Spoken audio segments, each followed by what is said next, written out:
여러분, 손흥민이 득점을 만들어낸 바로 그 순간, 그를 무시했던 언론들은 또 한 번 바보가 되고 말았습니다. 도대체 어떤 장면이었을까요? 유로파 16강 2차전, 토트넘이 벼랑 끝에 몰렸습니다. 1차전에서 1대0으로 패배, 단 한 골이라도 내주면 사실상 탈락이었죠. 그런데 문제는 단순한 스코어 차이가 아니었습니다. 알크마르는 1차전에서 토트넘의 전술을 완벽히 파악했고 경기력에서도 우위를 점했죠. 그렇다면 이 절체절명의 순간 누가 팀을 구할 수 있을까요? 정답은 단 하나, 바로 손흥민. 이미 본머스전에서도 불가능해 보이는 순간 그는 기적을 만들어냈습니다. 그리고 이번 경기 역시 토트넘이 살아남을 유일한 길은 손흥민의 발끝에 달려 있었죠. 그런데 믿기 어려운 소식이 있었습니다. 일부 영국 매체들이 손흥민을 판매해야 한다는 터무니없는 주장을 내놓았던 것인데요. 주급 대비 활약이 저조하다라며 말도 안 되는 논리를 펼쳤습니다. 그러나 팬들의 반응은 단호했습니다. 손흥민이 없는 토트넘은 상상조차 할 수 없다며 강력히 반발했죠. 따라서 이번 경기는 단순한 16강이 아니었습니다.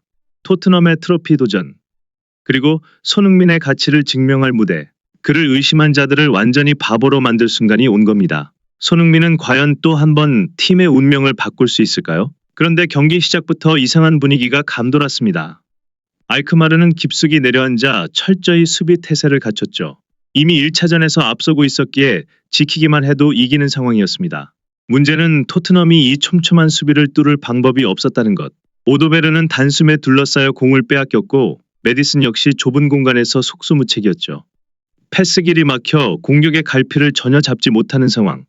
그런데 손흥민은 달랐습니다. 이 장면을 보세요. 알크마르 수비 3명이 손흥민을 둘러싸고 있습니다. 하지만 어째서인지 슈팅을 허용하고 말았는데요. 이게 바로 손흥민과 토트넘 선수들 간의 차이였습니다. 그는 양발을 자유자재로 활용하기 때문에 수비 입장에서는 돌파가 나올지, 슈팅이 나올지, 패스가 나올지 도저히 예측할 수 없었죠. 그리고 그 결과 수비가 흔들리기 시작했습니다. 손흥민은 엄청난 스피드로 측면을 돌파했고 오른쪽 슈팅 공간을 만들어낸 후 강력한 슈팅. 수비 태클에 막히긴 했지만 이 한 장면만 봐도 알 수 있었습니다. 손흥민이 공간을 창출하는 능력, 그리고 상대 수비를 흔드는 영향력을요. 하지만 토트넘이 다음 라운드에 진출하려면 최소 2골이 필요했습니다. 빠르게 득점하지 않으면 시간이 토트넘을 압박할 수밖에 없는 상황. 그렇다면 10명이 내려앉은 강력한 수비를 손흥민은 어떻게 파괴했을까요? 놀랍게도 그 해답은 침착함에 있었습니다. 이날 토트넘 선수들은 초조한 모습을 보였습니다.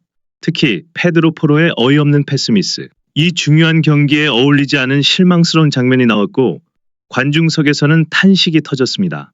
솔랑키 역시 손흥민의 완벽한 패스를 받았지만 터치미스로 기회를 허무하게 날려버렸죠. 그럼에도 손흥민은 흔들리지 않았습니다. 낮은 위치까지 내려와 빌드업을 돕고 거친 압박 속에서도 결코 볼을 빼앗기지 않았습니다. 그런데 이 순간 모두가 예상치 못한 일이 벌어집니다. 하프라인 부근에 있던 손흥민이 갑자기 전력 질주를 시작한 것인데요. 중계진조차 이건 그냥 무의미한 전방 압박처럼 보인다며 의아해했죠. 그러나 1초 후 모두가 경악합니다. 바로 손흥민의 전방 압박이 통한 것이었죠. 그는 상대 수비를 끈질기게 압박했고 결국 볼을 탈취하는 데 성공. 그대로 솔랑키에게 연결된 공은 오도베르가 마무리하며 득점. 절대적으로 빠른 득점이 필요했던 상황. 경기 시작 25분 만에 손흥민의 강력한 압박에서 시작된 선제골.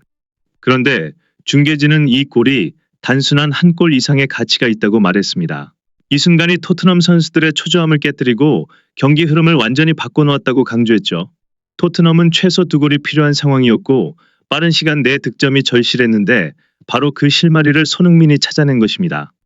이 득점으로 인해 토트넘 전체의 템포가 올라갔고 알크마르는 더 이상 내려앉은 수비를 펼칠 수 없게 된 것입니다. 중계진의 말처럼 이 골은 단순한 득점이 아니라 토트넘에게 새로운 동력이 되어준 결정적 장면이었죠. 그리고 손흥민은 또 한 번 말도 안 되는 장면을 만들어냅니다. 수비 3명이 손흥민을 철저히 마크하는 상황. 분명 패스길이 없어 보였지만 결과는 손흥민의 어시스트, 그리고 득점. 대체 이게 어떻게 가능했을까요? 이 장면을 보시죠. 메디슨의 앞에 수비 3명이 가로막고 있습니다. 진입이 힘들어 보이는 상황. 메디슨은 손흥민에게 패스했고 그 순간 모든 수비수의 시선이 손흥민에게 집중됩니다. 하지만 손흥민은 침착했습니다. 공을 잡은 후 한 번 접는 동작. 그리고 그 순간 수비 3명이 역동작에 걸립니다. 손흥민은 이 찰나의 순간을 놓치지 않았습니다. 완벽한 패스가 메디슨에게 연결됐고 메디슨은 지체 없이 슈팅. 그대로 골망을 흔들며 토트넘이 2골 차로 달아납니다. 중계진 역시 감탄했습니다.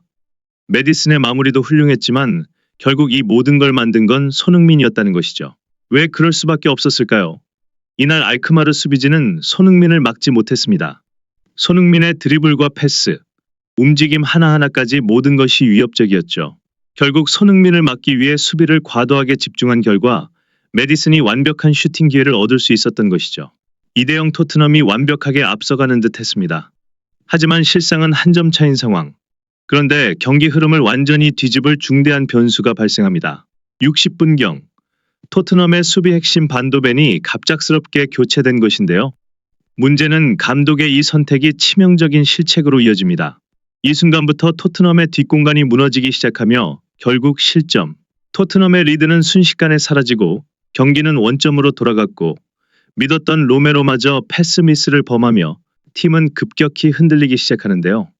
그렇다면 이 위기 속에서 손흥민은 어떻게 팀을 구했을까요?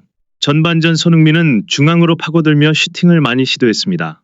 하지만 후반전 그는 완전히 다른 움직임을 보여줍니다.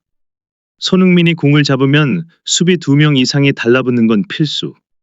그렇다면 이 수비 집중을 어떻게 이용했을까요?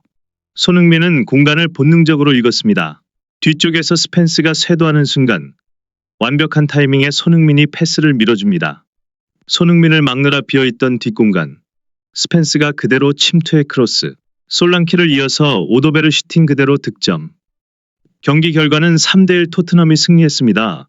결국 8강 진출을 차지한 건 토트넘이었죠. 경기 전 손흥민 매각을 주장했던 축구 매체들은 바보가 된 순간이었습니다. 이날 손흥민은 경기 최다 드리블 성공 기록을 세웠고 평점 8점이라는 높은 점수를 받았습니다. 하지만 이게 다가 아닙니다. 손흥민이 남긴 기록들은 더 놀라웠습니다. 경기 막판에도 36km라는 폭발적인 스피드를 유지했고 팀 내 최다 공격 지역 패스로 단순한 마무리가 아니라 경기 전체를 조율했죠. 결국 손흥민이 경기 전체를 지배했다고 해도 과언이 아니었습니다. 그런데 놀라운 것은 이게 끝이 아니란 것인데요. 이날 손흥민이 남긴 기록들은 그를 무시했던 모든 이들에게 완벽한 대답이 되었습니다. 결정적인 순간 가장 필요한 플레이를 해내는 선수. 그가 바로 손흥민이었습니다. 손흥민과 한국 축구를 사랑하는 분이라면 이 채널을 구독해주세요.